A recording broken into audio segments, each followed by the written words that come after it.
The Prophet of Allah, he says the difference between the one that remembers Allah and the one that doesn't remember Allah, the difference between the two, he says, is like the living and the dead.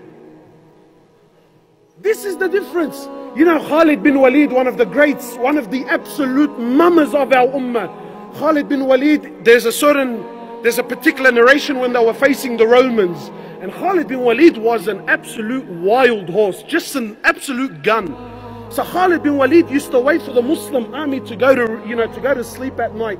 Then on his own, Khalid bin Walid on his own would mount on his horse and go over to the Romans, go over to the enemy on his own to get intel, to suss out the army. What are they doing? What are they planning?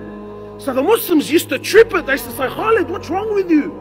You're the Amir, you're going on your own. I mean, at the very least, take some men with you. Maybe something happens to you, you're killed, something happens. Look at the way he thought. He says, didn't you hear the Prophet of Allah say, didn't you hear him say that the difference between the living, he says the difference between the one that remembers Allah and the one that doesn't is like the living and the dead. He said, what can 60,000 dead do to one man that's living? What can they do to me?